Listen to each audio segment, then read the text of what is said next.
Kevin. Hey, Tim. We're reading a choose-your-own-adventure book today for the podcast. These are those books that you might have read in the 90s and the 80s, where you can really, the reader gets to decide where the story goes, and if they don't like where it went, say you got crushed or killed, you can thumb back to the previous page and make a different choice. That, I think, though, grinds my gears a little bit. Oh, yeah? It's too close to an abort button in a movie with an ICBM on its way, and you abort the missile and it explodes. Those don't really exist, and they shouldn't exist in kids' books either. Tim, I think you're being super critical.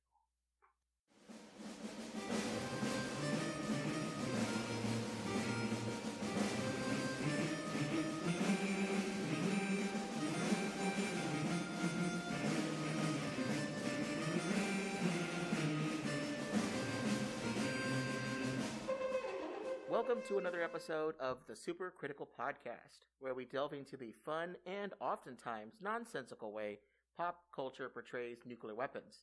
My name is Tim Westmyer, someone who studies nuclear weapons and works on nuclear nonproliferation for a living. I'm joined in the podcast studio today / my kitchen with returning special guest Kevin.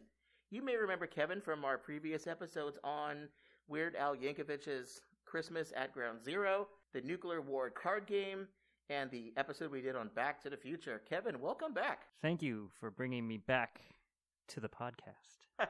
Well, you and I are almost pretty close to being neighbors here, so you may hop onto the episodes a lot more now because you don't have the excuse of the commute. Yeah, well, be careful what you wish for. And we're doing this in person here, so we're wearing masks in my kitchen table. So hopefully I think the sounds pretty good, but we'll see how it ends up turning out in post. But I'm sure it's going to be okay. How does my mask sound, Tim? Very, very good, Bane. Very good. So instead of our usual movie, TV discussion, we decided to start off 2022 by getting cultured, reading a book. But nothing fancy like, nuclear war and peace or anything, but one of those choose-your-own-adventure story books that were really popular with kids in the 80s and the 90s, including Kevin and me. Sold over 260 million copies, Jeez. 230 different titles in 40 languages across those 2 decades. Made it the 4th highest selling kids book series during that time around the world, largely written for 7 to 14-year-olds. Not, people in their 30s. But these readers, when you're faced with different kind of forks in the road during the story, you can make a choice A or a choice B, and then flip to that page and continue kind of a splintered, different kind of journey. And sometimes the endings are fun, sometimes they're sad, sometimes your character gets crushed by a rock, sometimes they win the day. So this particular book that we're going to talk about today has 20 different endings, so we'll see how that goes. I bet you if there was some Harry Potter fan fiction, choose-your-own-adventure novels, that would just own everything. Well, we can get that for your wife. Well, her birthday's coming up. Perfect. Hey. So these, just before we dive into the particular book, a little bit more background on these. These books were invented by an American author, Edward Packard. He read a bunch of different stories that he was kind of thinking about for his kids, and his kids always wanted different endings every night when he was telling them the stories, so he decided I should write these down and came up with the idea, and he teamed up with an author, R.A. Montgomery, who wrote many other choose-your-own-adventure books, and the genre was born. Kevin, what is your kind of connection to these books? Did you read these a lot as a kid? I remember reading several of them, probably around 4th grade. I think I have the most distinct, foggy memories of doing this. So I can't really recall which titles I had read, but back then I was a real sponge for books. I probably read dozens of Goosebump books, had them all shoved into shoeboxes, which is funny because I was thinking a lot about Goosebumps lately because of the new web game Wordle. Mm-hmm. And my one main strategy there is knock out the RSTLNE, just like Wheel of Fortune. And so every time I think about that, I think about R.L. Stine. And so every day I do my Wordle, I think of Goosebumps. So those are the books that I read a lot of when I was younger. And Choose Your Own Adventures were definitely some fun ones that I did read back then. Oh, I'm fully on board too with the Goosebumps. I think I was fortunate. My folks said I couldn't have money for video games and things, but I would always be able to, they could buy me a book. So I would always get the money for Scholastic as a kid. Like, you can always book have fair. Or the book fairs, which is where I got a lot of my choose your own adventure books, which they didn't know that. But these books kind of operate like a video game. You make choices. There's pictures. So Maybe that was just what I deluded myself with when I was a kid. Yeah, that's fun. But much like everything in the 1980s, of course, there was a nuclear war plot for one of these books. The publisher Bantam Books put out a book with a nuke plot in 1987, and it's called The Brilliant Dr. Wogan. It was written by the previously mentioned R.A. Montgomery, and I'll let Kevin read you the book jacket description here. The Brilliant Dr. Wogan. This book is different from other books. You and you alone are in charge of what happens in this story. There are dangers, choices, adventures, and consequences. You must use all of your wits and much of your exceptional intelligence. The wrong decision could end in disaster, even death. But don't despair. At any time, you can go back and make another choice, alter the path of your story, and change its result. Your mentor and direct boss, the brilliant scientist Diana Wogan, has disappeared. Several of her most recent inventions are missing too. One of them, a radiation neutralizer, could change the balance of world power overnight. A country with the atom bomb and a neutralizer would be safe from outside attack. They could ransom the planet. Dr. Wogan's plan was to put a neutralizer into the hands of every country, making the whole world safe. Unfortunately, it seems like someone else has very different ideas. ... So let's see if we can solve this one, right? This book got a 3.5 rating on Goodreads. Don't know how to interpret that, but I always do some sort of, Rotten Tomatoes rating. Seems like this is something that's not, an average book, but I'm not sure who's rating these things. I don't know if it's 7 to 14-year-olds that are on Goodreads. Is that out of 5? Yeah, I think so. Okay. If it was out of 10, I'd be really concerned, but that could just be a bunch of, grumpy millennials that are just recalling their, awkward childhood years and not so fondly. Maybe they never were able to beat the book. Yeah. One more interesting fact, maybe it's possibly interesting. It's interesting to me. So the author of this book, R.A. Montgomery, he started off as a publisher in the 1970s, kind of based in the Vermont area. One of the first books he published under a company that he started called Vermont Crosswords Press. In 1978 was a book by an author named Doug Kierman, and it was called The 3 Megaton Gamble. Ooh. And apparently Tierman had some military experience during the Cuban Missile Crisis, loved to write very, military thrillers and other things, and he wrote several future choose-your-own-adventure books. So this guy who wrote this book, clearly this is something of interest to him. So 2 questions I have as we dive into the book here. Kevin and I will kind of take turns reading the book. I don't think it's very long, so we'll see how it goes. We'll inject our own kind of flavor into it, so we hopefully don't violate any sort of, rights books. This is from a pretty old book, but we're adding our own commentary to it. So it's fair use, guys. Don't at me. But 2 questions I have for us today is, 1, is nuclear war a good content or theme for a kid's book in the 1980s? How well do they pull this off? If you were a kid and you were, seeing nuclear war in the news and now you're reading a book about it, how well does that kind of translate here? And 2, what solutions might this atomic radiation neutralizer have for us as we try to solve all real-life problems with nuclear weapons? Kevin, do you want to get started here? Do you want me to start with this? We'll do a couple of endings. Maybe we'll go back and forth. All right. Book's in your hand, so you do the reading. All right, I'll get us started here. And now, presenting a supercritical library reading. There isn't a clue, not a trace. Dr. Wogan, the brilliant Wogan, is gone. The fat, stoop-shouldered official in the rumpled gray suit slams his pencil on the desk and sits down, not looking at anyone in the room.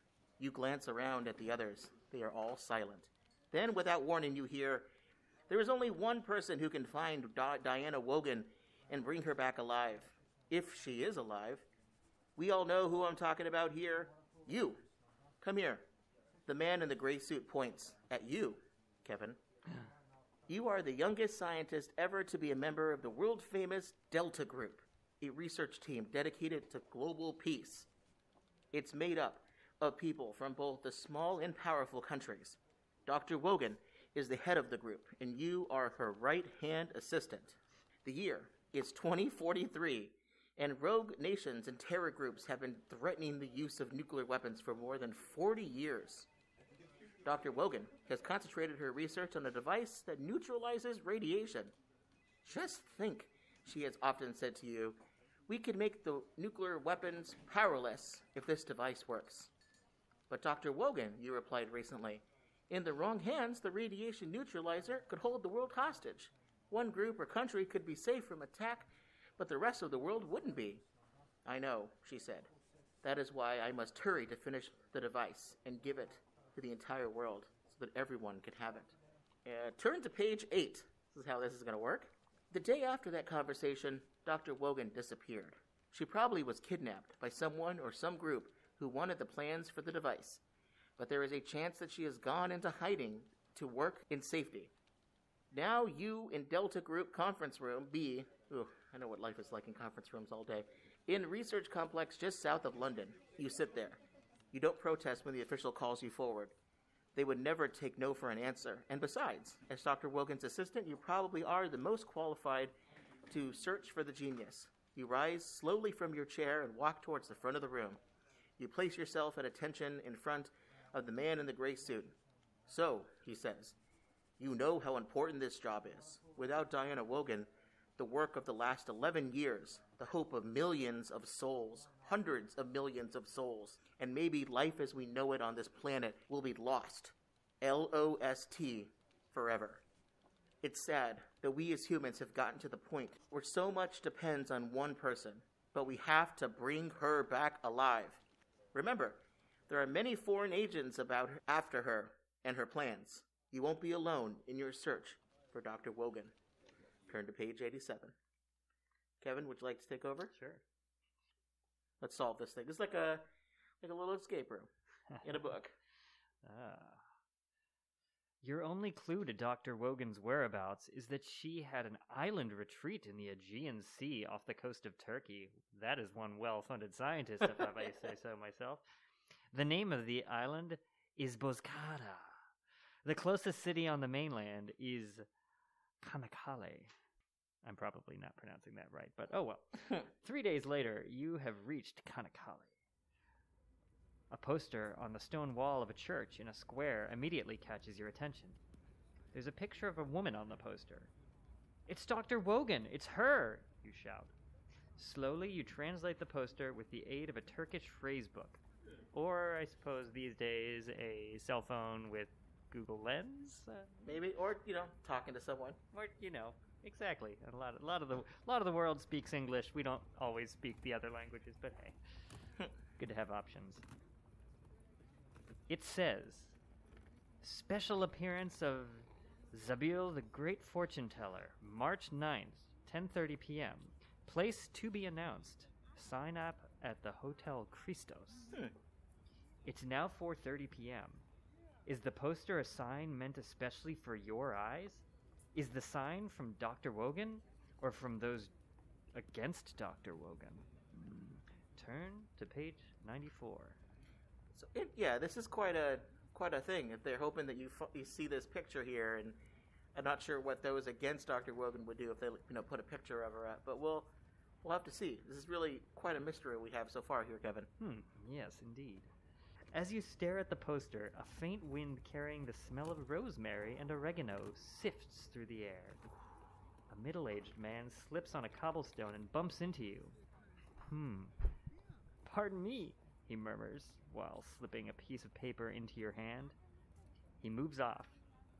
The paper says, "Take the next ferry to the island of Bozkada. You will be contacted. Beware of the lighted steps. Dr. Wogan lives, but there is a great danger." What now, you wonder?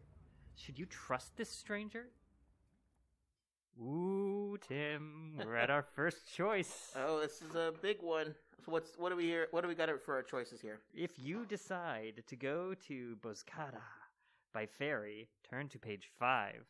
If you decide to stay for the meeting with Zabil, turn to page 7. And we're on page 94 right now.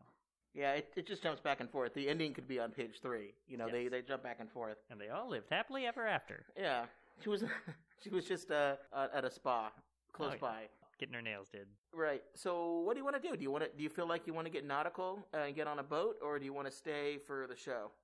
I'm on a boat and I'm finding Wogan and then I'm gonna save the world from the nuclear program.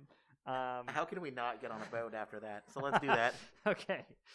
I will admit, though, this is quite a lengthy note. This guy really had to have known you were coming, and, you know, I wonder if it was... I wonder what is exquisite. I was just about to say, I wonder how his penmanship was. Maybe he typed it on an old-fashioned typewriter. Well, eating various things that smell like rosemary. Yes, and oregano. Maybe he's a chef. Dr. Wogan's chef? We'll find out later. Okay, so we are going to Boscada. Let's get on this boat. On page 5. And back we go. I was just on a ferry. I don't know, last month we took the ferry from New Jersey to Delaware. So I hope this helps. I hope I can bring something to this with real life experiences other than just the nuke stuff. Ooh, okay. Well, let's see how this compares with your experience, Tim. Actually, you go ahead and read. All right. We got a picture here of a shifty looking guy. Sailors, kind of a combo sailor's outfit / dinner jacket. Maybe he's French. Counting coins. He's got a striped shirt on. The ferry for Boscada is an old boat, grimy, with years of service. Barnacles and seaweed cling to its hull. It sloshes up and down in the gentle swell of the Aegean. One way or return? Asked the man selling tickets in surprisingly good English. Return, I hope, you reply. As you wish, he murmurs, handing you your ticket. The ferry does not depart for 2 hours. When it at last chugs away from Kanakakale, you survey the other passengers. There are 6 of them. Turn to page 18. Who could these 6 strangers be? Well, these 6 passengers are spread throughout the small cabin, each taking a seat near one of the windows. You have been traveling for several hours when one of them, a young woman dressed in a yellow rain slicker, motions to you with a nod of her head and a slight movement of her hand.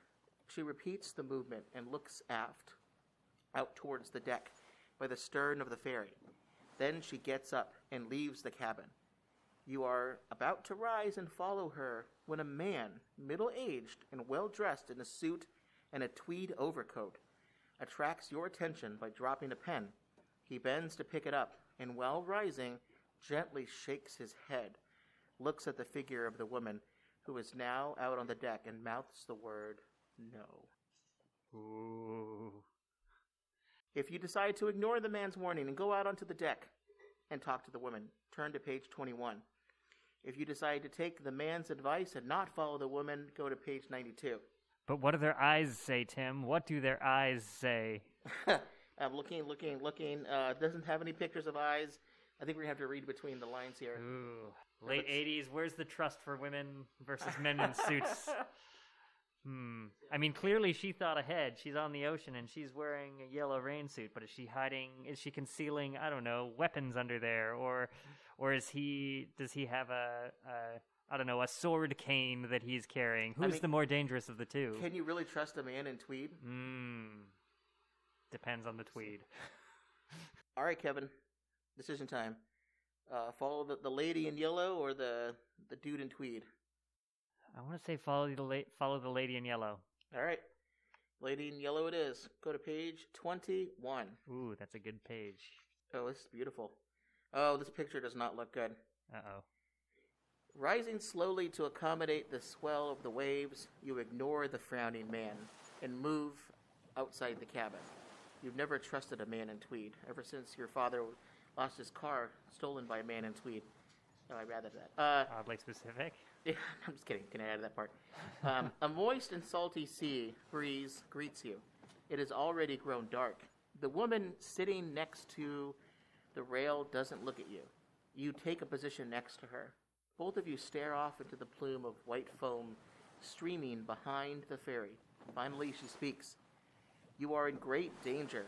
I am the only friend of yours on this boat. Beware of the others. Stay close to me and speak to no one. Dr. Wogan awaits. She still doesn't look at you. You have no opportunity to read what's in her eyes, truth or lies. So there goes your answer. Can't look in the eyes. Who were the others, you ask? Your enemies. yours and Dr. Wogan's and the world's. I can say no more. It is not important anyway. You remember the note. It said you'd be contacted, but it did not say where or when. Is this the woman that's your contact, or is the man who dropped the pen? Turning to page 19. Out of the corner of your eye, you become aware of the movement inside the cabin. 2 men are tiptoeing towards the door leading to the aft deck. You start to warn the woman that the men are coming, but suddenly you notice the glint of light on a metal object in the woman's hands. Your heart is racing. Is the knife intended for the men, or is it intended for you? Whew, that picture I mentioned earlier has a lady sitting there with a knife behind her back. All right, now we have another decision to make pretty quickly here. Do we warn the woman that the men are coming, or do we jump ship and swim for the island? Ooh. Can we see the island, though? I don't know. I'm not that strong a swimmer. In the picture, you can only see the... Yeah, you can only see this. Let me see the picture. Okay, does this help? This is good podcast material here. Ooh, okay. Yes. So you're both leaning against a railing. She's got the knife concealed behind her back. You see the trail of the waves behind you, the wake of the boat. Yep. Is she crossing her fingers? No, I see no finger crossing here. I think we want to warn the woman that the men are coming. I think I'm feeling trustworthy. She's got yellow jacket, like ring jacket on. Our coasters for today, for our drinks, is Curious George. You know, the man in the yellow hat. I'm just feeling like this is a good sign. Now I'm suddenly second guessing my decision to follow her, because maybe she's just wearing that rain slicker to protect her clothing from the splash of your blood. And how would she know that those men? Why would she have the knife if? I don't know, Tim. If you're feeling trustworthy of the blade wielding stranger, then let's go. Yeah, I think I'm going for it. Let's do that. Page 22. They're coming for us. You whisper loudly. Is that loud enough? They're coming for us. You whisper loudly. One of those takes I'll use. Let them come, she says. The cold tone of her voice frightens you. The 2 men have reached the deck. They split up, one taking the port side and the other the starboard side, slowly moving in on the 2 of you. Okay, don't move, or you'll force me to do something we'll all regret, says the smaller of the 2 men. He holds a blunt-nosed revolver. The other man fingers a gleaming stiletto. You back up. It's not a shoe, Tim. You back up, praying for a miracle. The woman laughs and points the shiny metal object at them. Go to page 36. Uh-oh. A fine mist shoots out and envelops the 2 men. They are immediately turned into laughing, giggling, friendly people. The short one flings his revolver over the side of the ferry as though it were an unwanted and loathsome thing. The man with the knife drops it in the water. Now you will both sit down on the deck and wait until dawn. Is that understood? The woman says to the 2 of them. Yes, sure, why not? They answer almost in unison. What now, you ask her. We wait until we dock. Then you either return to the mainland because, wisely, you fear for your life, or you throw in with us. We can't spend time with the faint-hearted. This is serious business, and personal safety and survival are of little importance. Dr. Wogan has spoke highly of you, and thanks to you, she has just managed to escape a band of thieves in Canonical. They were distracted by your arrival and wanted to follow you. Soon, the ferry docks and the landing ramp bumps into place. The 2 men are under the effect of the gas. The woman looks at you, waiting, Kevin, for your decision. If you decide to stay aboard the ferry and return to the mainland to work out a plan or to get help, turn to page 44. If you decide to land and go to Dr. Wogan, turn to page 102. I think we're in it. Yeah, we're in it now. We're fully committed. I'm very curious where the gas came from that affected these 2 men coming after her. I think it was out of her knife. So she's got one of those gas knives. I wonder if it's also a lighter. Okay, all right, to 102 and to Dr. Wogan. I'm game. Let's go, you say to the woman. Once on the dock, you follow her, but within minutes you are surrounded by a group of workers in blue overalls. They grab you, thrust you in a large wheelbarrow, cover you with burlap sacks, and hurriedly move off the dock. You hear a shout, a woman's voice. Then all is quiet. You choke on the gag in your mouth and struggle against crude handcuffs of twisted wire. As soon as you free your hands, you remove the gag. Just as you start to break out of the burlap bag, you are grabbed roughly and lifted into a van or truck. Nobody will ever know which it is. If you fight and lose, your captors will retie your hands, but if you wait, who knows where they'll take you in the van. Oh, and now they're certain it's a van. Okay. Jeez, if you're like my toddler, everything is van, truck, car. It's all just car. Car. So on a related note, one of the great children's books that I really appreciate these days is Car, Truck, Jeep. Mm-hmm. Have You Any Fuel? Go check it out for your little ones. All right. If you decide to put up a fight, turn to page 59. If you wait to see what happens, turn to page 65. Okay. Well, these people don't seem to be part of the knife-wielding lady group, right? They seem to be somewhat different. Maybe they're just an untrustworthy element of her group, and they're bringing her to Dr. Wogan. Yeah, I mean, at first I would have suspected that maybe this was a way to conceal your presence and simultaneously keep Dr. Wogan safe in case you happen to be some sort of double agent or anything like that. But the fact that the woman shouts and then becomes silent, And I don't have any raincoats, things to, fall back on in terms of trust, so I don't know who to trust here. They don't seem to be wearing raincoats. Well, we're already in the van, so, I mean, we don't know if the woman's in there with us. If we fight now, we could get out and maybe find the woman, but we're going to be hurried away quickly in the van. So what do you think? Well, we've so far been pretty trusting. Maybe we should either continue the trust train or derail it. My instinct is to fight. Okay. Fisticuffs it is. Going to page 59. Well, we might be backtracking. I got our first game over. This might be my last chance, you say to yourself, struggling as hard as you can against your captors. You kick, butt with your head, and swing your hands and arms in a wide arc, hoping to strike anyone enraged.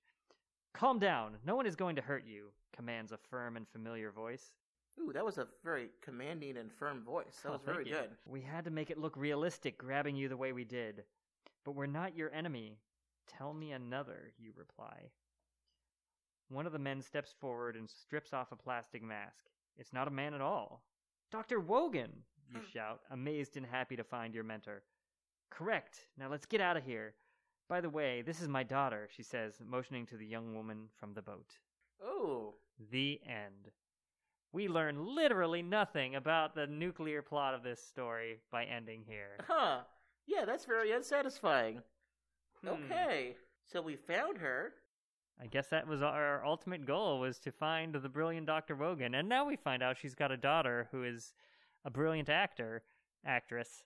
And, yeah. Let's round back the clock and see what happens if we just, I guess, didn't do anything, right? If we didn't fight back, then we'd just be taken to where I feel like this train is going to the same station regardless of what we do here. Well, we could take a peek. Let's take a quick peek, because I'm super curious, because normally it'd be one or the other here. All right, so if we just stayed and didn't fight, now we're at this point now. So instead of fighting, then we're finding out who Dr. Wogan, that she's there. Let's try this one. The van is moving on a bumpy road. You wait until things have been quiet for a while. Then, summoning all your strength and energy, you kick out of the burlap sack with an enormous lurching thrust. Your hands fly up, ready to strike anyone. Yow! You shout. There is no one in the back of the van. You are alone. The van looks completely empty. Then you notice something peculiar. On the floor of the van lies a book. A bookmark of red leather is stuck in it. There is no title on the cover or spine. As you are examining the book, the rear door swings open as the van hits a bump. Do we want to open up the book, or do we want to forget the book and prepare to jump? Well, we're obviously going to open the book because we're sticking to it now. Yeah, let's do it. Curiosity has always been one of your strong points, or so you thought. The book was placed or dropped next to the burlap sack is too tempting to ignore. It must have been put there for a reason. You open to the pages where the bookmark rests. Reading quickly, you guess that it is a translation of an old folk tale. It tells of a powerful leader who overcomes evil for the good of the people. The leader is constantly being chased, attacked, and harassed by gangs and groups of the evil and the corrupt. The story sounds surprisingly familiar. You wonder how the book got there and what it means. The story then tells of a dangerous period when the leader escapes to a remote island. As you read on, you begin to realize the story is actually what has been just happening. It ends successfully because of the return and help of a young trusted associate. You gasp in amazement. There on the page is your own name. Kevin. Oh, crazy. The date of the story is today. You drop the book, suddenly frightened. Somehow you have gotten your hands on a book from the future. You know, aside from the radiation neutralizer, Dr. Wogan was working on experiments in time travel. You wonder if Dr. Wogan had a hand in this. The van bumps along the road, leading you to your destiny. Whatever it happens to be is clearly beyond your control. The end. Ooh, Tim, okay. This is suddenly jogging the memory. I forgot about these meta situations where you find the book that you are reading, the Choose Your Own Adventure book, within the story. It's very self-aware. Apparently there are some that you have, like, there are endings that you would have to cheat to find. There apparently is, like, in a lot of the books, there's, like, a UFO ending. You have to flip through the book to see it, but there's no way to get to it. It doesn't send you there. Or they have some that are, you're lost. Do you take a left or a right? Turn to page 47, and then it just puts you in a loop. And you can't get out of it. Okay, fun. So we haven't gotten into anything nuke-wise on here yet. But a real twist here about time travel. Yeah. Who knew? Okay. So let's pick another point to go back to. Do we want to go back all the way before we got on the ferry? I think we need to go figure out what the fortune teller has to say. Go to page 94. Because apparently there are some endings here that are like world ending, or, you know, someone gets hands on the neutralizer. Those are the ones, the juicy ones, that we really want to get to. So let's change this back up a little bit here. Yeah, page 94 was where we split between going to the ferry versus going to the fortune teller. Excellent. So let's stay to meet with the fortune teller. All right, so everybody's following along. Hopefully this is making sense at home. We have decided not to go on to the ferry because we know where that leads, at least for now, to some sort of, I guess, good ending with time travel. I mean, we haven't died yet, so we'll see how this goes. Okay, there's a picture here. I will describe it to you. It appears to be a marketplace. There's, in the background, we see townspeople, looking at fresh seafood and such, and staring straight at us from the middle of the picture is either an old woman with a handbag or Sir Ian McClellan in a disguise. The square is filled with people. The man who bumped into you has been absorbed into the crowd of busy people on market day. He is nowhere to be seen. Well, here I go, you say. The island can wait for another day. What's that? An old woman asks, staring up at you out of a wrinkled face with milky blue eyes. Ooh, Ian McKellen's got range. Ooh, yeah, and glaucoma, apparently. Nothing. I was just talking to myself, you reply. The woman stares at you for a few more moments, and then she, too, is gone, swallowed up by the crowd of market-goers. The sun is fading in the late afternoon sky, and the air is growing cool. You pull your jacket tight, zip it up, and look for the Hotel Christos. The Hotel Christos, an old stone building with thick oaken doors, sits across from the church. You take a deep breath and enter the hotel. It is dark and gloomy inside. You have a feeling this isn't an ordinary hotel.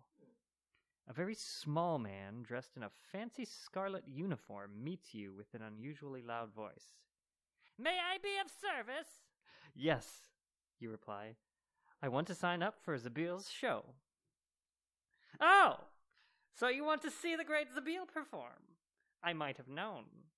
Be careful, the ceiling is low and the steps are uneven. He leads you toward the back of the dark lobby. I don't know if I can trust this person simply because of the inflection and tone you put into it. It really is changing and influencing my decisions here. Yes, indeed. Well, we still don't have a choice whether to follow him, so we are going to follow him.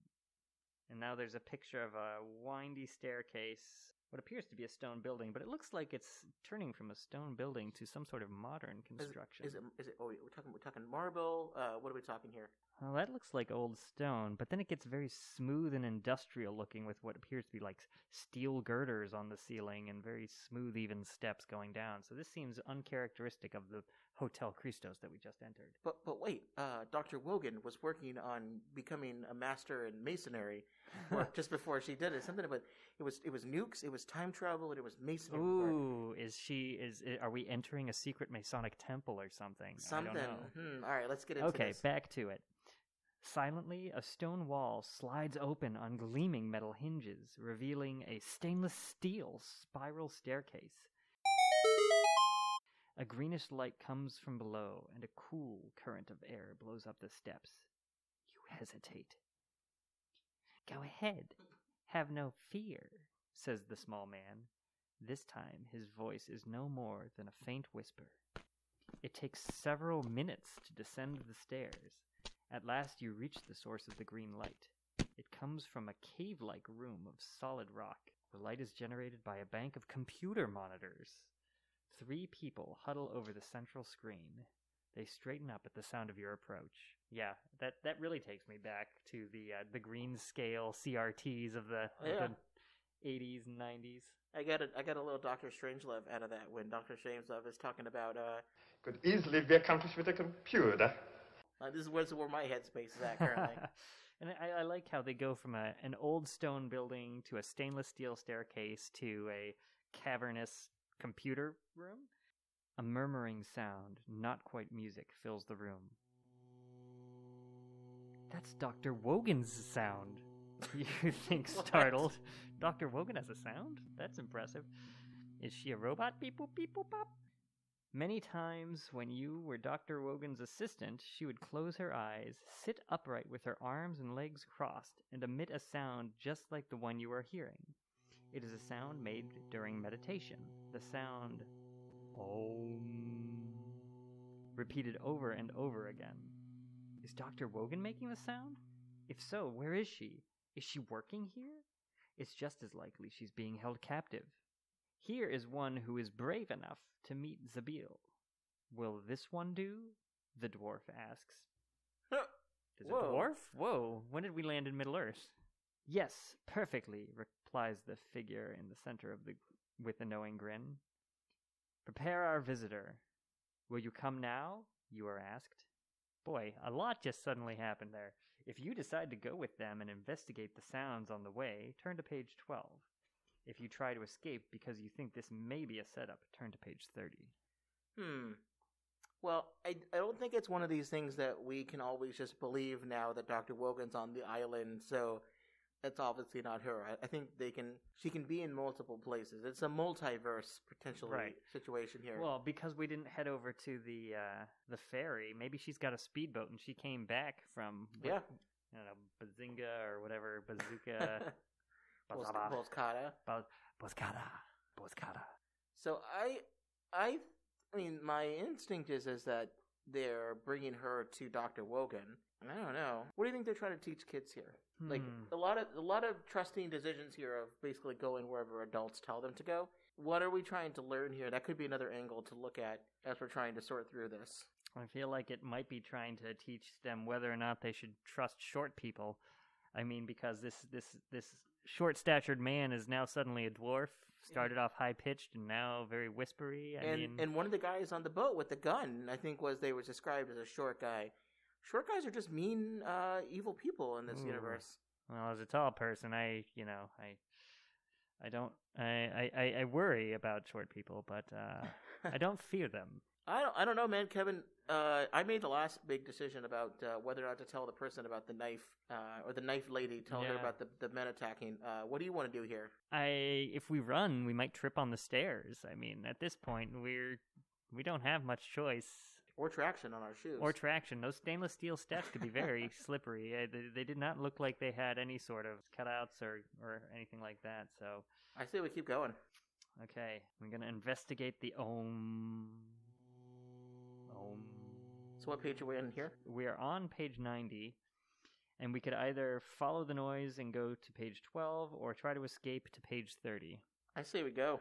Okay, keep going. Page 12. Dr. Wogan once told you that sound currents connected all things in the universe. Some sounds could be used for good.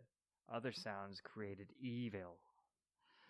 Now that you think back to those days in Dr. Wogan's labs and testing grounds, you recall the presence of soothing sound. Lead on, you hear yourself say in a distant voice, almost as if you were hearing a recording of your voice played in a tunnel. You feel yourself drifting. You are relaxed, able to see clearly, but unable to think quickly or normally. You are led away. I'm hypnotized, you say aloud, but your voice is a mere whisper. Turn to page 95. If I had the book in my hands, I would also turn to page 95. You've hypnotized me here. The murmuring increases in intensity until it reverberates so intensely you feel as though you were in a huge pinball machine, being bounced back and forth by the murmuring sound of waves.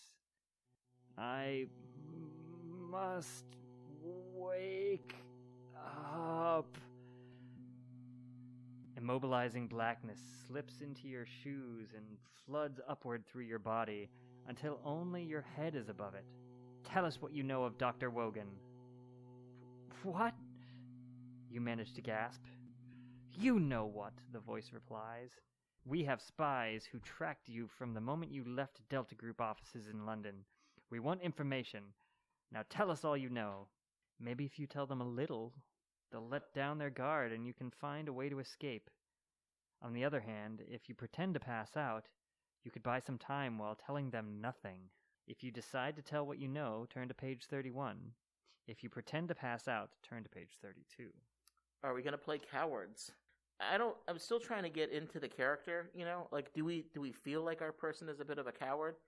I mean, they seem like they make brave decisions here and there, but like at this point now, what would your method be for this one? It's really hard to say because I feel like we're not going to be able to instantly reverse our condition and the sounds, and obviously these sounds are being used for evil, but we're trying to protect and save Dr. Wogan, so to immediately give them anything is dangerous, even if we don't know anything.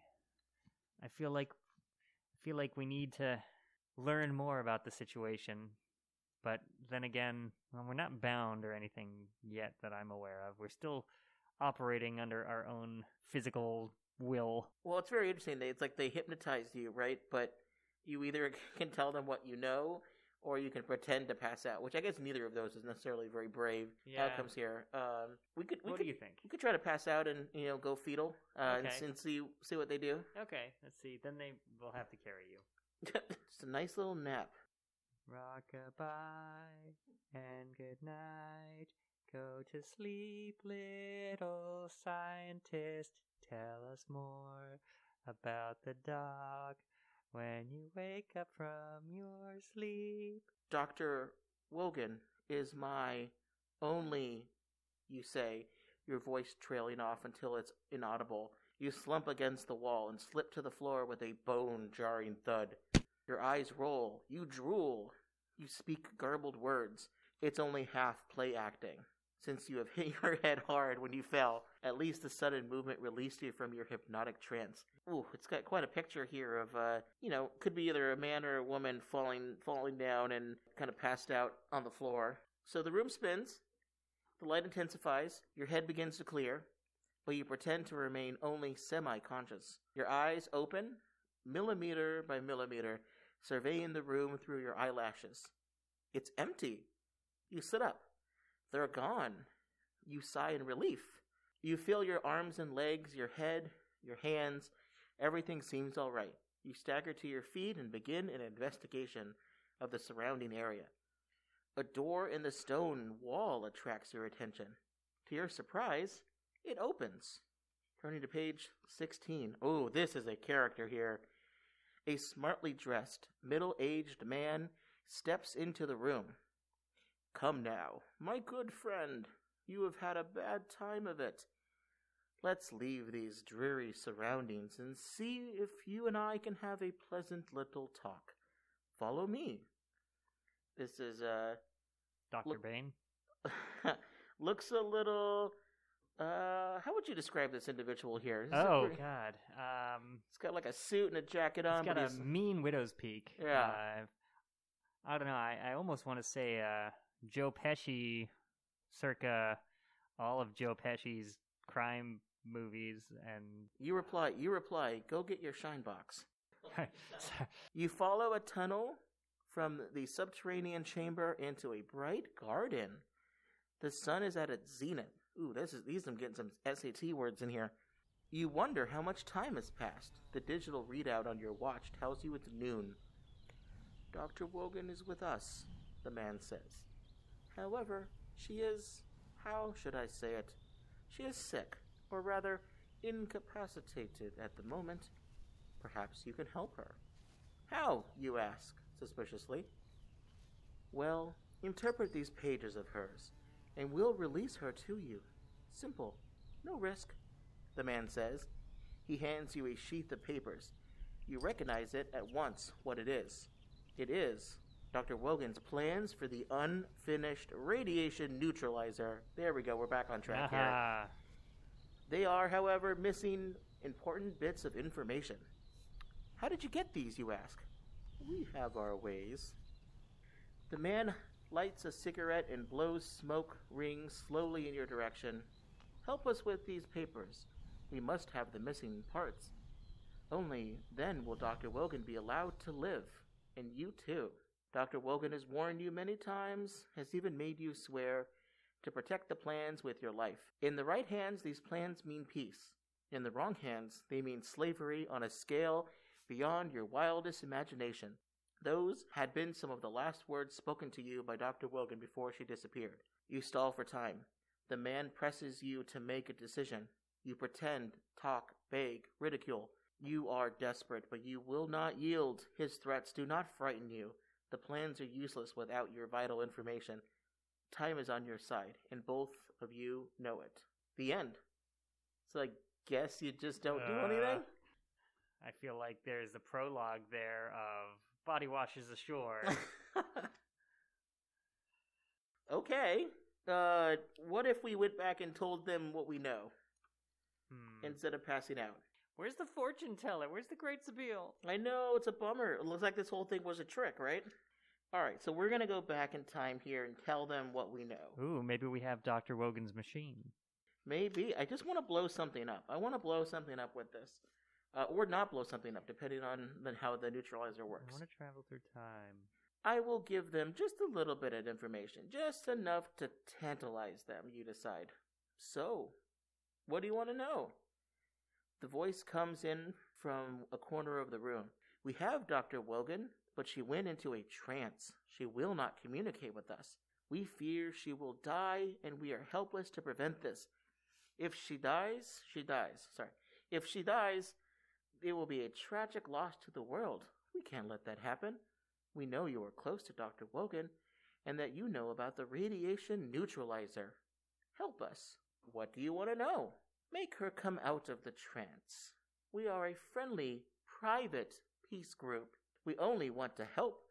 She thinks we're thieves. She said she'd die before dealing with us. The voice pauses. Then it continues. What proof does she need of our good intentions? We only wish to protect her from the real thieves. We got to her just to protect her. Her and the world. There are greedy people out there who will do anything to get their hands on the only complete plans for the radiation neutralizer. If you know the final phases of the design, your life will be in danger. You'll be finished. But if you help us publicize the plans, then all of the world will have the neutralizer. That's the only way to ensure peace. Little James Holden here from The Expanse. You don't believe the man. There is no peace group, you say to yourself. They're crooks. Dr. Wogan once told you that in the event of serious trouble, you should pass out and lie on the floor. Oh, shoot. Found a loop. Just kidding. No, I was just picking that up. You were to do your best to return to a private laboratory and either destroy the plans or have the complete ones published yourself. Her greatest fear was that the plans would fall into the wrong hands. Why not publish them now, you ask? They're not finished, she had replied sadly. At the very least, you were never to give any help to Dr. Wogan if she were a prisoner. She preferred death to giving up the plans. But are you willing to have Dr. Wogan's death on your hands? Kevin, this is a hard choice that you're going to have to make here. If you decide to try to escape, turn to page 53. If you decide to try to get Dr. Wogan out of her trance and save her life anyway, turn to page 76. Well, I don't see this as being her death on our hands. She's already made it abundantly clear what she wants, so I think we need to try to escape. Okay. To page 53. What page was this that we're leaving from? Because I might want to come back and have something blow up. 49. All right, so we're going to try to escape? Yes. This is quite a conversation that you have. It's like, so by the way, I work in time travel stuff. Also, this is really, really important for world peace. Also, if I'm ever a prisoner, just like don't do anything to help. Let me die. Yeah, let me. Also, sometimes I trance. It's like I would love to know. Do you think Dr. Wogan ever did LSD? I mean, that's maybe where she came up with the idea for from to freak this guy out. I'm gonna write a book about his life with time travel. Yeah. This won't be easy, you say to the man. Dr. Wogan is strong, perhaps the strongest-willed person I have ever met. If she doesn't want to give information to you, nothing will get her out of the trance. But I will try. Perhaps she has misjudged you and your intentions. The man nods his head vigorously in agreement with your notion that Dr. Wogan may have misunderstood. Yes, very good. We intend no harm, he says earnestly. We are anxious for the world to receive Dr. Wogan's great plans. That is all. We are for peace only. Dr. Wogan is in that room, he says, pointing, behind that green door. I must be alone with her, you say. The man nods agreement, stands back, and lets you pass. You don't like the looks of that man. He probably spells peace G-R-E-E-D, you think. What? Right. All right, we've got another picture. I'll describe it. So we're trying to escape is what we're doing here, right? Yes. Which is interesting. You move toward the door. Odd, you think to yourself, that you had not noticed the dull green metal door. Perhaps you were too frightened to be aware of your surroundings. 3 steps, 4, then 2 more, and you reach out and push. The door yields. Soon you will make your getaway. But when you enter the brightly lit room, you find that you are not alone. Before you are 2 figures. They stand with arms folded, feet wide apart, forming a barrier to someone behind them. Dr. Wogan. They look grim and dangerous. At that precise moment, Dr. Wogan gathers all her energy, all her great willpower, and creates a miniature explosion that terminates all beings in a radius of 12 feet. You, of course, are included. The end. Okay, now the picture. I did ask for something to explode. I didn't mean it to be just me. Dr. Wogan has got an incredible skill set here. So, we got this picture of Dr. Wogan in a chair, looking, eyes almost rolling up back into her head, a menacing shadow of almost Medusa-like hairs sticking from her head, and 2 men behind her in suits, one protecting his face and the other one, I don't know, crying out for his mother maybe.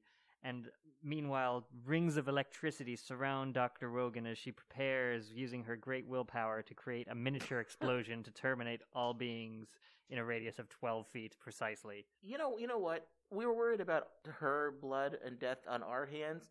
She didn't seem to be all that concerned with the fact that she just vaporized. Right. Us. You know what? Let's go back to page 49. I'm breaking her out of this trance. She doesn't seem to be caring much for us. Why are we caring so much for her? Okay. Let's try to get her out of this trance here. All right, so we're going to go to 76 instead. Oh, wow, that is a very different situation. Lead me to her, you say, trying to sound brave and confident. Your legs are like putty, your stomach like a cement mixer, your heart like a jackhammer. Lead me to her. Dr. Wogan is sitting in a chair in the next room. Her face is composed. She looks younger and happier than at any point in time you've ever seen her. She looks fine to me, you say. Yes, but she's been this way for 6 weeks without food and water. She will die if she does not come out of the trance. She's in hibernation, you responded. But her pulse rate is almost non-existent. There's a limit to how long even famous yogis who practice this strange art can go. I'm afraid of brain death. Turning to page 91, you approach Dr. Wogan, glad to see her, but worried you might have been making a mistake by trying to save her. Obviously, Dr. Wogan is frightened by these people and does not trust them. That explains the trance, you think. Dr. Wogan slowly moves her head. A look of wonder and sadness fills her eyes. As you lean over to her, she slides to the floor. You check her pulse. There is none. Dr. Wogan is gone. She takes her plans with her, except for what you know. Dr. Wogan has left you the enormous responsibility of being the sole caretaker of the radiation neutralizer. You look for a way out. There is none. The end.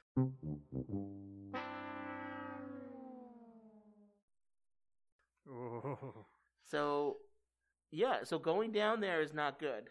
Nope, that was a bad idea. That has not helped us in any particular way. Okay, so we're going to try one more here to try to get to a fun ending. So we're kind of back to where instead of getting on the ferry, we are now going to the hotel to go see the fortune teller. But instead of going down the steps with the person who's later described as a dwarf, we are going to try and escape because we think it might be a setup, which it turns out it was. So now we are saying, you recall Dr. Wogan's oft-repeated words, escape is central to all planning. You must always have an alternate route. Classic things that scientists tend to say. Before taking one more step, you evaluate your options. The one thing that the small man forgot was to search you. Had he done so, he would have discovered 3 devices, all small and electronic, all harmless-looking but powerful tools nevertheless, that might have been useful in some of the other situations that we found ourselves in later. Right. One of the devices is an action inhibitor designed by Dr. Wogan to make an aggressor incapable of taking action without being harmed. Another device is a energy minimizer, a radical new device intended to slow down all molecular activity. Bullets float, punches seem cushioned in a sponge, sound falls to pieces as if decaying. The device has never been used. The effects are long-term or unknown. It is a spin-off from the radiation neutralizer. The third device is something called a magnetic field reverser. Dr. Wogan had just developed it, and you grabbed the model from her London lab before leaving. You're not sure what it does, but may or maybe not experiment with it until you do. You slip your hand in your pocket, decide that you're going to pick a device and the best strategy. Which one do you want to use? The action inhibitor or the energy minimizer? Ooh, man. Now we're talking. Now we're cooking with gas. I want to go energy minimizer. That seems to be the way to go on this one. You can't scare me. Dr. Wogan is too powerful for you. You're bluffing. I'm leaving. And if you try to prevent me or harm me, you will pay. Look at this. And look at it carefully. You remove the energy minimizer from your pocket and display it. The small black object in your hands looks harmless, but 4 people stare at it as if it were alive and could bite you. I'm leaving now. I'm not kidding. Follow me, and it's your funeral. It kind of looks like an early version of an iPod. Or like it's got a ring of buttons. Yeah, I was gonna say, like, what is that? The Microsoft Zune? Oh yeah, it looks a lot like the podcast recorder, the audio recorder. Yeah. You mount the first rung of the stairs with your back to the 3. You hear a sound. You stop. Slowly you turn. You finger the energy minimizer. If you use it, who knows what will happen to the people in the room, or to you for that matter. But if you don't use it, how will you escape? No one moves. Do we flip the switch on, or do we turn up the stairs? We obviously turn the switch on. Okay. I warned you. Here it goes. You pointed at the group. You click the on button, and it reverberates in the room. You wait. At first, nothing seems to happen. Then one of the men slowly raises an arm, drawing a pistol from the narrow black belt clenched around his waist. But you realize it's in slow motion. It takes another minute for the person to raise the object, aim it, and fire. Wow, you're just standing there for a minute while somebody points a gun at you? Yeah, it seems to be the case. The bullet burbles through the air, tumbling and waving. It falls to the ground and bounces like rubber. It melts into a million shimmering pieces, as if it's made from confetti. Try again, you say, taunting the group. Once again, a bullet is emitted from the muzzle of the weapon. It decays in mid-flight, drops harmlessly to the floor. Good old Dr. Wogan. You stare at the object in your hand. She's done it again. So she's made bullets gone. That's a pretty good solution, too. I feel like they've emphasized the other crazy technologies that Dr. Wogan has developed here. The neutralizer is just one of many. So it says that the effects are wearing off, so you run away. You push the force dial on the energy from +2 to +8. Oh, God. A familiar voice fills the chamber. No, it's too much, the voice yells. Dr. Wogan. Whoa. Okay, Dr. Wogan, you say. Frantically, you reduce the effect of the energy minimizer by returning the dial to +2 and then +1. Okay. Where did she come from, and how did she see what setting it was on? There is a screeching, tearing sound as time and space collide for a fraction of a moment and then decay. The stone walls and ceiling floor open as the molecules lose their hold on one another. When one of the walls falls away, you see Dr. Wogan, a prisoner in the next room. Oh, hi! You and Dr. Wogan make your escape. The captors seem overpowered by what has happened and do not move to stop you. What now, Dr. Wogan? Back to London. We'll finish the radiation neutralizer there. It's probably safer. I'm tired trying to hide from all these thieves. Everyone wants our plans, but they only want them for themselves. We'll give the plans to the world. That's freedom. The end? The end, yeah. Wow, forget the radiation neutralizer. I want the energy minimizer. Yeah, it's pretty great. Let's go back to, instead of... Before the energy minimizer? Yeah, so let's run up the stairs. I think this is going to lead to something fun page here. 14. Yeah, so we run up the stairs. The four people stay still, but they must know about Dr. Wogan's inventions. You mount the stairs. There's a movement behind you. You start to run. They're after you. Oh, stop, someone shouts. You spin around and aim the energy minimizer at them, but to your horror, you shouldn't have had all of those butterfingers earlier. It slips from your grasp and clatters down the staircase, thudding to a stop on the floor of the chamber. Give up, they yell. You look up towards the top of the stairs, feeling for one of the other two devices. Relying on instinct, that's what Dr. Wogan would do. Do you run for it, or do you grab one of the other devices? Other devices. How many of these can tear apart this fabric of space-time? You reach for the action inhibitor and grab the magnetic field reverser instead. Uh-oh. There's a first time for everything, I guess. But the on-off button sticks. It won't move. Was this Dr. Wogan's way of protecting you? What if the magnetic field reverser is too powerful to be used? Do we force the switch, or do we try on the other device? Force it. Desperately, you work the switch. Suddenly, it slides to the on position. The magnetic field reverser goes to immediate effect. There is a massive shuddering sound and a vibration so unsettling, you frantically try to return the switch to off. You do not succeed. Kevin, would you like to read us what happens on page 100? Oh, there's a lovely picture. From the outer edge of the Milky Way galaxy, a lone technician in an orbital heavens observatory notes the sudden disappearance of a minor planet from the scanning screen. The end. And in the image is a very large, round-eyed, bald-headed alien in a space suit of some sort at a console with a heads-up display showing a planet exploding. There's a little alien bobblehead on the dash there, and yeah, so the Orbital Heavens Observatory has witnessed the cessation of Earth's being. What a device! Yeah, the brilliant Dr. Wogan. Am I right? Dr. Whoopsie. I think that is a good enough ending to wrap us up on here. I don't know if there's anything like this falling in the wrong hands. I'm sure there's some of those. I don't see any if I kind of scan through. You know, some of them are like escaping in different ways, it looks like. We got another device to use. Yep. Nothing's like, oh no, now they've got the nuclear weapons and they'll destroy or whatever. It just seems to be a lot of these kinds of deals. So let's get super critical a little bit here. Dr. Wogan, right? So this whole plan, right, is that it's the year 2043. Rogue states and other non-state actors have had nuclear weapons for 40 years.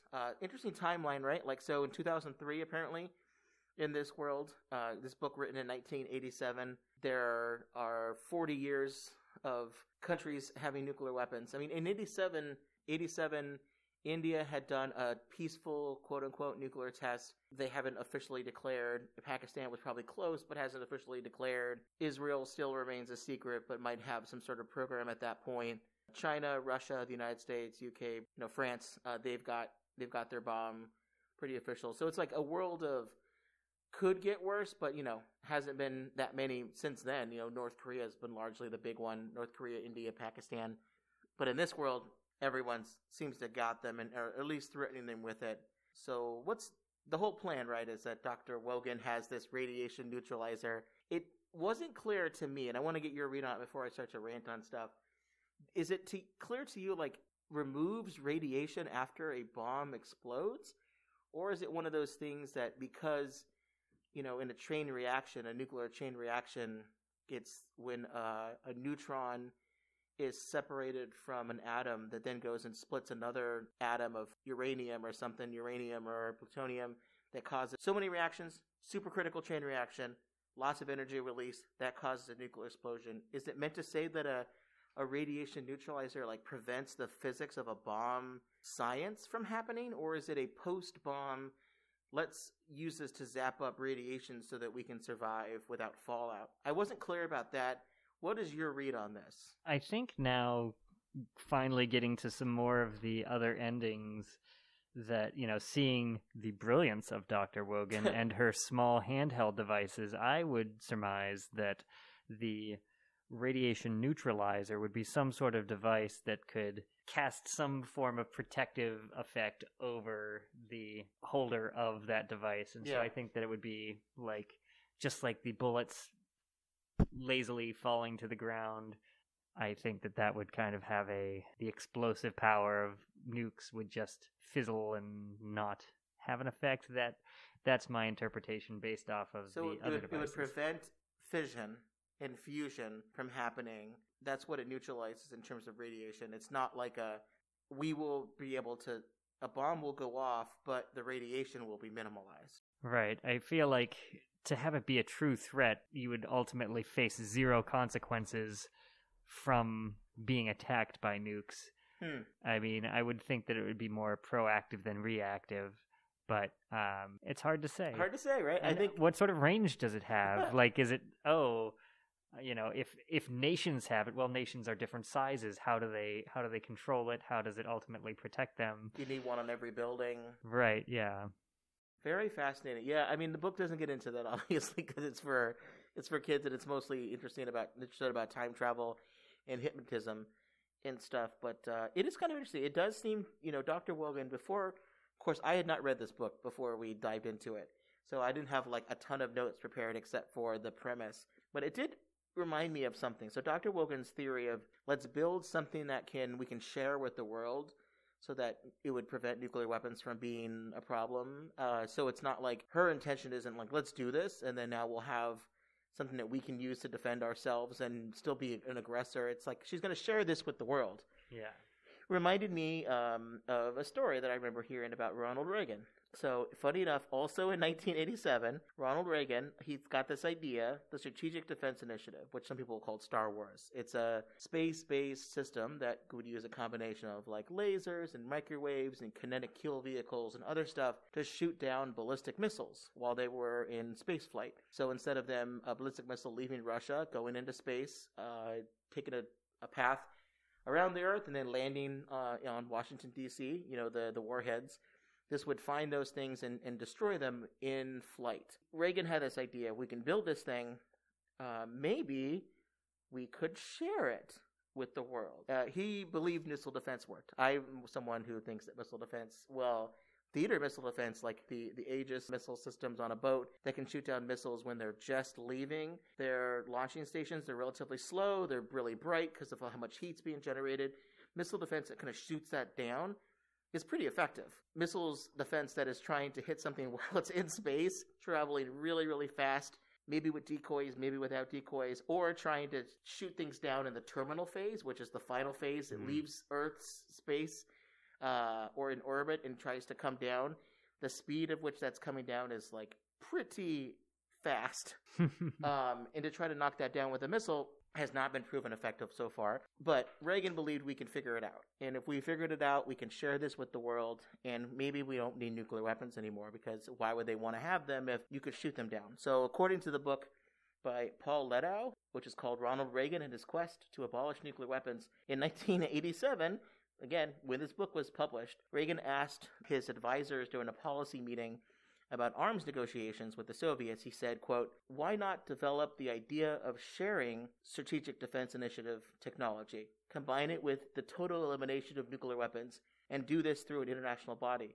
That way, strategic defense initiative technology could exist for everyone, not just for us and the Russians. No one would want or need nuclear weapons any longer. We could turn a page of history." His advisors told him that nukes keep the peace, and Reagan at that point at least said he wasn't too sure about that anymore. Fascinating. Missile defense has never advanced to the point where it could do any of these things, but Reagan at least seemed to say, let's build this thing and then let's share it with the world. And then his plan was that way we would know we would need nuclear weapons anymore. If you can shoot them down, why would you have one? I suppose there's the counter argument of, well, just because everybody has the information doesn't mean everybody has the manufacturing capability and all of that stuff. But yeah. Or the fact that missiles can be delivered by airplanes and artillery and submarines and any of those things on a barge, all that kind of fun stuff. I just was surprised to remind myself of that story, hearing about what Dr. Wogan's plan was. Wogan? Reagan? Uh-oh. Maybe there's something there. But that being said, Kevin, you and I kind of already started to talk about this. I still have some concerns about other parts of Dr. Wogan's plan. It's not clear how the science worked, right? So is this something... It seemed to me to be like it would remove the radiation from a bomb after it happened. Seemed to be kind of implying that it would it would slow radiation down so it wouldn't happen. But of course it doesn't do anything about all of the other awful things that a bomb does, like heat, explosion. Yeah. Of all the things that you're concerned about immediately with a nuclear bomb, radiation is pretty low on the list. Most of the time, these kind of larger megaton bombs, the distance that prompt radiation will kill you is way within, it's way shorter than the fireball or the shockwave or any of the other stuff you need to be worried about. It's like the smaller bombs early on that had relatively smaller shockwaves and explosions and fireballs that then radiation would be further away. Fallout sucks, for sure, but I guess this is implied that you wouldn't have to worry about that. But it is fascinating if it does shut off nuclear chain reactions. You and I are both into The Expanse, and there's scenes in The Expanse where some sort of alien thing is able to change the way physics works, and it shuts off fusion drives and how nuclear weapons work. So maybe that's what it is. But wow, that's kind of impressive. Because you have to dial in something like this radiation neutralizer really well, because radiation is everywhere. You and I are being exposed to cosmic radiation right now. There's radiation in concrete. If you eat a banana, the human body, when you sleep next to someone in a bed, is giving off spontaneous radiation. It's all a matter of degree. How much is like chemistry? Everything you can have some bad chemicals, but if you have a lot of it all at once, then it's really, really bad. So I'm really fascinated by how they're able to hone down and fine-tune exactly what kind of radiation this neutralizes. Any thoughts on that one? Well, that going back to the story where the small handheld devices were able to control the physics of the surrounding space seemingly uncontrollably. There's a dial indicator for level of power, but I feel like something that could neutralize radiation, as this device is alleged to do, would require substantial control. And you brought up a good point earlier. How many of these neutralizers would we need around the world? Just say us. Is it you need one per city? Do you need one per building? Do you need one per border area? It's pretty fascinating to think about this. I wonder, though, if I'm giving this all the credit it needs, I would love to see a story where then the next arms race is not to build new bombs, but it's to, like, disable the other side's neutralizers, to neutralize the neutralizers. So, like, having to then go in and find out where those are, to destroy them, to steal them if one country has it and the other ones don't. That would be kind of a little interesting spy story. So I would love to actually see, maybe if you start with that premise that this thing works, to then go and see, well, what does that mean in terms of espionage around the world later? Maybe instead of building your bomb and putting it on a missile, you put the bomb inside some sort of like lead or a blocker that the neutralizer can't get past. I don't know. I'm adding conditions to it. You're already trying to beat the neutralizer. Right.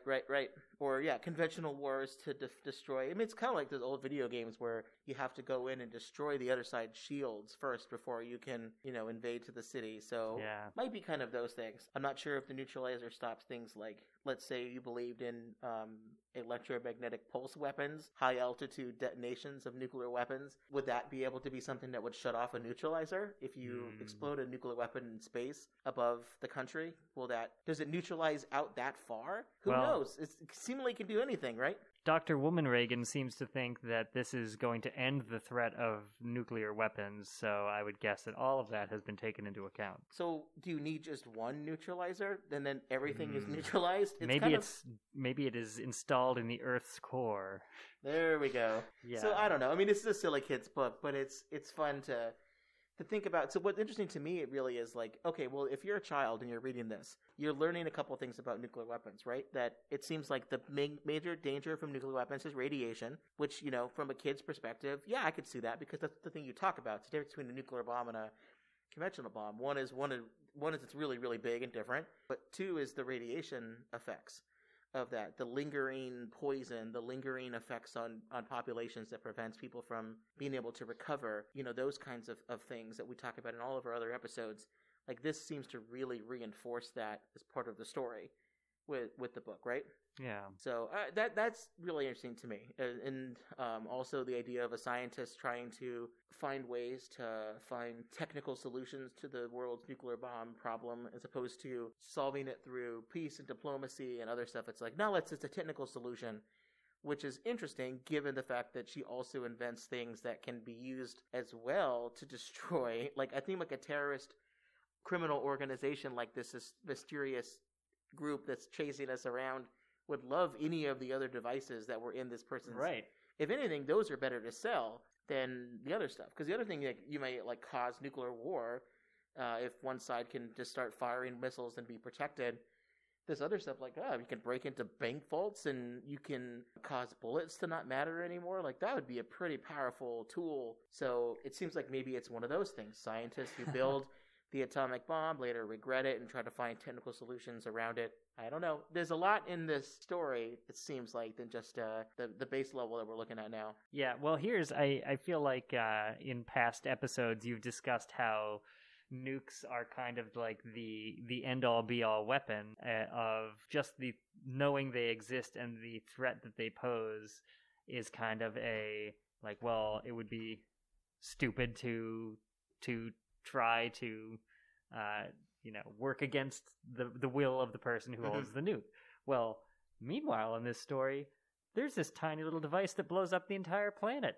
I mean, how do you prove that is a dangerous weapon before, you can accurately threaten others? I mean, I feel like that tiny little device that we had in our pockets in the basement of the Hotel Cristo, I feel like that is a much bigger danger, much bigger threat than any of the nukes or the neutralizer. So how is that not really the star of the show here?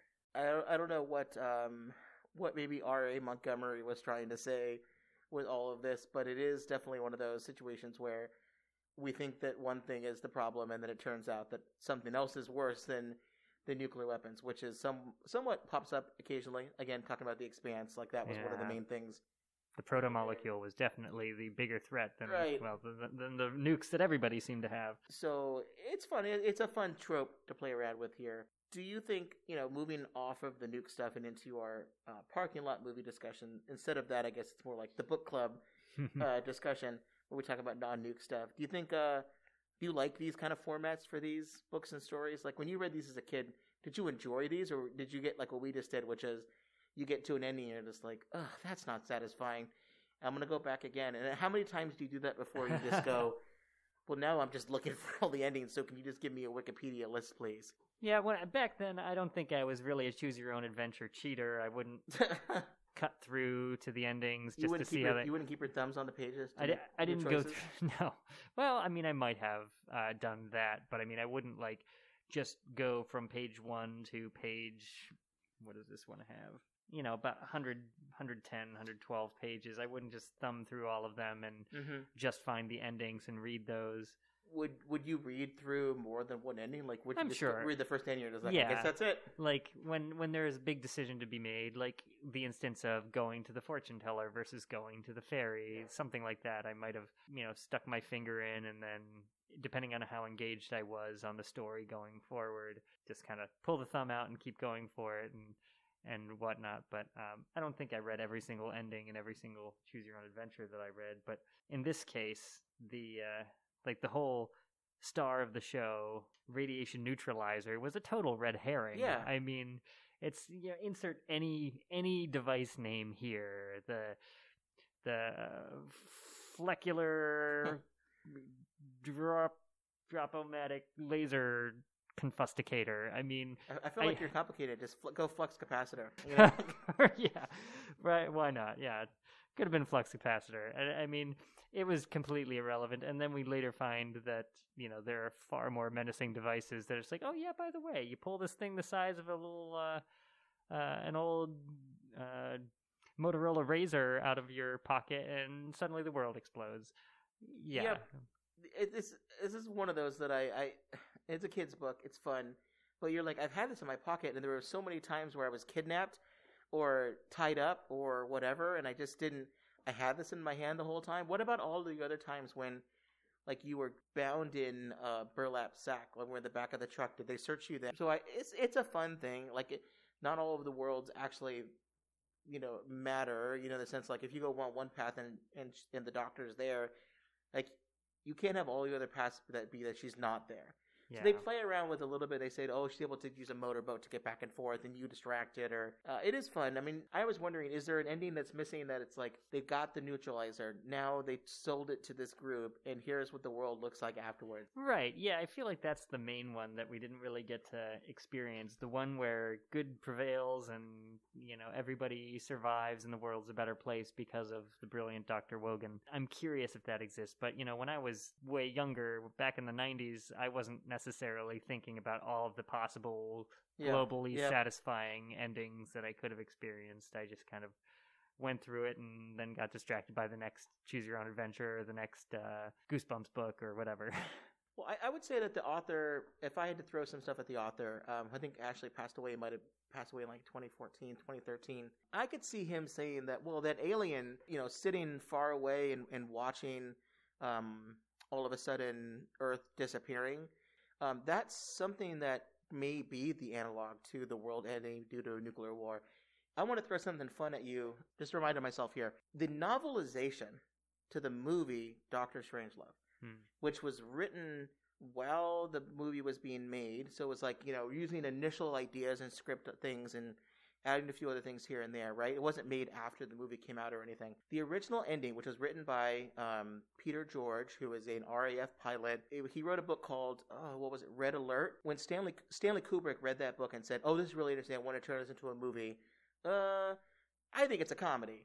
And at first, Peter George is like, what are you talking about? This was a very serious thing I wrote about the RAF and nuclear war and potential for accidents and stuff. And he's like, but it's absurd. Like, the world is absurd. If this is what we really believe in, let's treat it as if it was absurd. So they wrote a comedy, based on that. The novelization of the movie, funny enough, the book also published by Bantam Books, which is who published this particular Choose Your Own Adventure story, ends very similarly to the brilliant Dr. Wogan.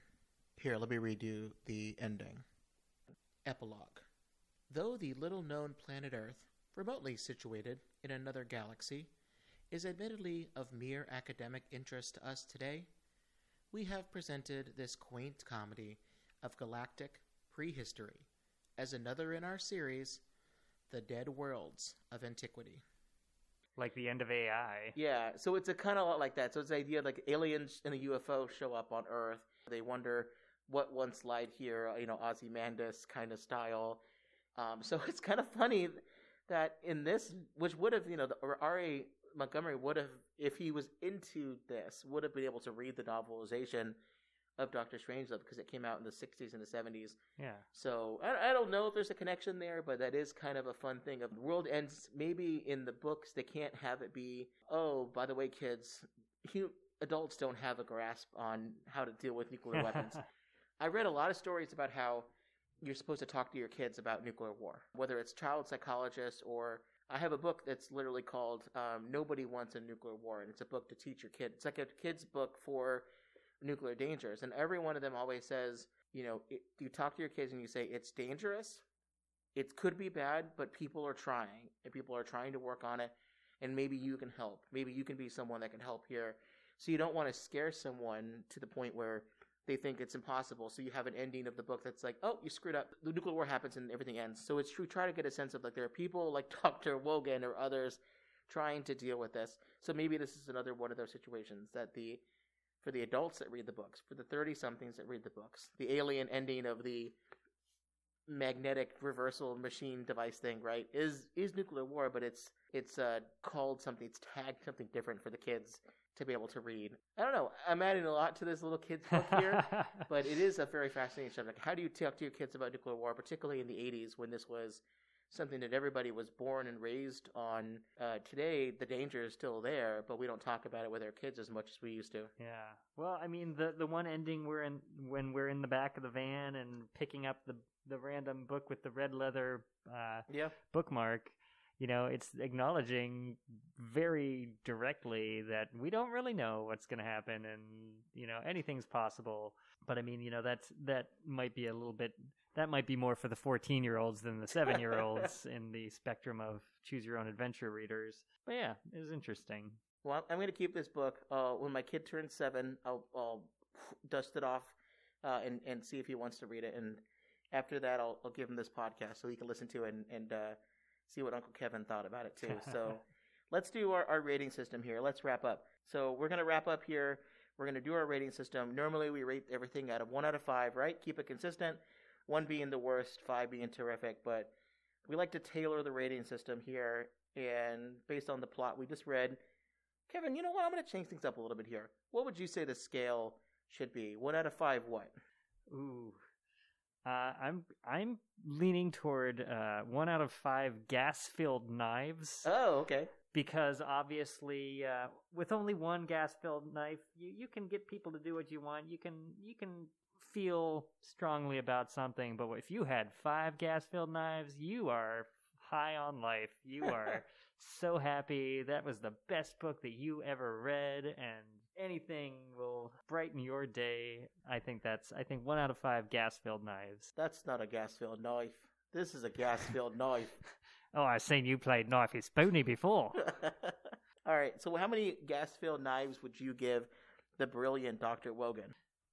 Oh, yeah, this is where I gotta put my my childhood beanie on and try to think of how I would have interpreted all of this back then. I think, well, I was reading a lot back then, but what I was reading was probably age appropriate. It certainly wasn't nearly as deep as Harry Potter or anything like that. I'm leaning towards 1.5 to 2 gas-filled knives. I feel like it's easy for me to be critical or super critical of the that's the name of the podcast.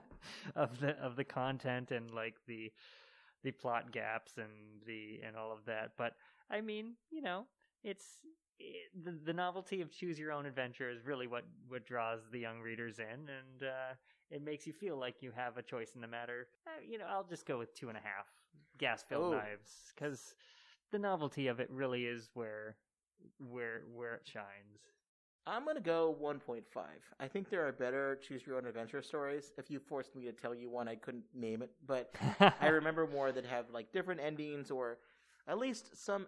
We played through a couple endings. I think we probably went through about 10. Okay. None of them, yeah. except for that last one, were really all that satisfying. That's like fair. all of the quote unquote good endings, and I don't need a good ending, but all of the ones that were good endings were just like you getting away. But like I want to know what happened. They could have had a lot more choices here. I think there are better ones out there, and from a nuke perspective, I don't think that this teaches much about the issues. But that's not really the point, right? But so I'm going to give it a little bit of credit, but 1.5 means it's probably not one of the best choose your own adventures. It's not of the whatever I said 250 or 230 books they wrote. It's not in the top half, but that's okay. I mean, there are other ones that are out there, so I give a high rating to the genre, but maybe not to this particular That's fair. collection here. Because they're gas-filled knives, I will agree with you wholeheartedly that, that I think that you're right. That the story itself was a little left some to be desired, but the genre is really what's carrying the weight here. If you held a gas-filled knife to my throat and made me pick something, I may be able to go 2, but if it's a gas-filled knife across the table, I'm just going to say 1.5. That's fair. So let's listen to the podcast. Maybe you enjoyed this. I wish I would have thought more in advance and been able to give you a better choose-your-own-adventure story. I mean, they were just whatever. You want to learn about nukes, you got this one. If you want to learn about, like, monsters or the Abominable Snowman, or you want to do a spy movie, or you want to do anything that's out there, there's probably a choose-your-own-adventure story about it. I know they still are making them. The company now, instead of Bantam Books, is called Choose Co. But I do have some stuff that's somewhat similar. I don't know about you. In 2018, I really enjoyed the Black Mirror episode on Netflix, Bandersnatch, which is where basically a choose-your-own-adventure story, so close that it got sued by Bantam Books and stuff, so they had to change up a little bit, but or they had to settle anyways. But it's a movie that's a choose-your-own-adventure story, and it's a lot like this. There are some fun endings you can find. Many are unsatisfying, but I enjoyed the hell out of playing that. So I recommend that. I recommend that book that I mentioned in the podcast, Paul Lettow's 2005 book, Ronald Reagan and His Quest to Abolish Nuclear Weapons. It's an interesting, maybe not complete, I wouldn't agree with all of the conclusions of it, but it's well documented, approach to, as crazy as it was, Reagan at least had at some points some kind of perspective on wanting to get rid of nuclear weapons. We've talked about that before on the podcast, in particular on the Day After TV movie episode about Reagan and how that movie maybe spooked him on nukes. But the third one I want to recommend is a book by a fellow Timothy Jorgensen, a book called Strange Glow, The Story of Radiation from 2017. You read that and you will be very confused about how you can shut off radiation, because the whole point of it is yeah, radiation is scary with nukes and other things, but it's also just kind of everywhere. So we have to understand it better in order to be able to deal with it. And it's anything from not just like the standard X-ray, nuclear bombs, nuclear energy, Chernobyl, Fukushima, 3 Mile Island, like that's scary radiation, but radiation also is everywhere. So great book. And it's also very accessible. It's a good one for people who aren't science people like me and are able to read it and understand it. So I really recommend that one a lot. Kevin, anything you've got to recommend to people on the show? Yeah, so I've got a few suggestions. One of my favorite books from high school was actually Alas, Babylon by Pat Frank, which was a post-apocalyptic North America sort of story. I want to say it was written in the late 1950s, early 1960s, and it's about survival after the bombs drop and in what's left of Florida, actually. But and I'm hoping that at some point Tim and I will get to discuss this, and I think it'll be a great story to bring to the podcast. For the end of the year, we'll get it done. Nice. Just in general, another great book that I'd read more recently was The Radiation Girls by Kate Moore, which is a very interesting nonfiction story about the effects of radium poisoning on the women who were painting dials for wristwatches, pocket watches, and clocks during the 1920s, 19-teens and 1920s.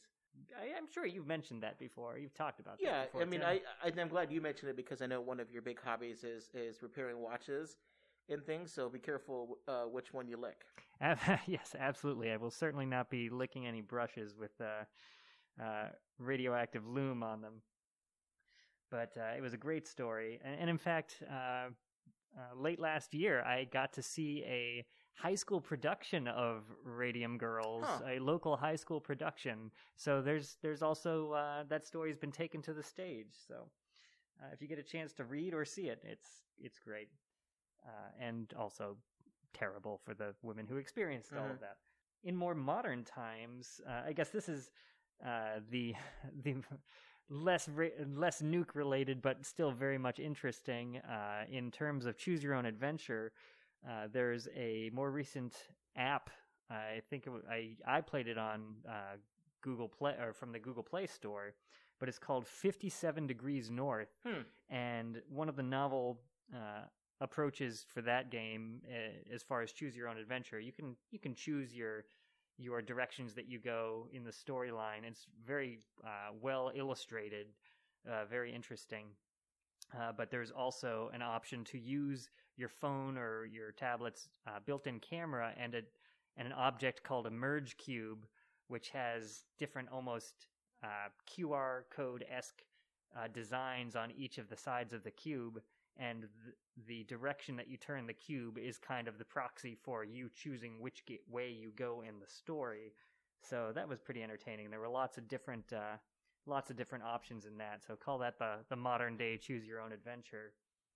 I guess for the non-Tims out there who are looking for young adult books or for something for their kids to get into, I know that after I graduated from the Goosebumps stories, I was very much into the Redwall series by Brian Jakes, which was a great fantasy story. No nukes involved, but a story of more or less talking woodland creatures that lived in castles and all of that, and they're a really great series for young teens and other kids who are very into books.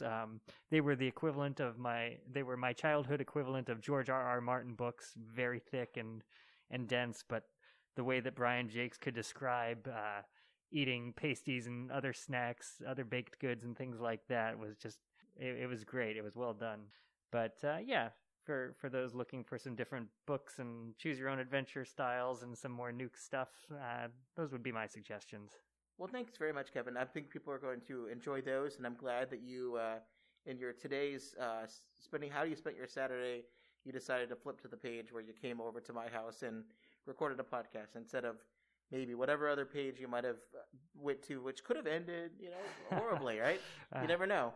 Absolutely. I who knows? Did I leave my thumb in the page before Kevin decided to hop in the car and drive over to Tim's? Kevin stays at home. His dog explodes, sending radiation everywhere. Aliens see from afar. Yeah, who knows?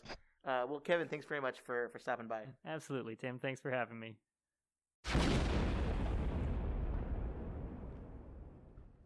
Thanks for listening to another episode of the Supercritical Podcast. If you have any suggestions for future episodes, or you want to tell us what we got wrong, just thumb back a couple pages and we'll fix it. No problem there. We'll find a different path. This is how you can tell us. On Twitter, I'm at Nuclear Podcast. We also have a website, supercriticalpodcast.com, and an email account, supercriticalpodcast@gmail.com. Until next time, this has been Tim Westmyer. And Kevin. And remember, if it's pop culture and radioactive, we are bound to get supercritical about it. Have a good one.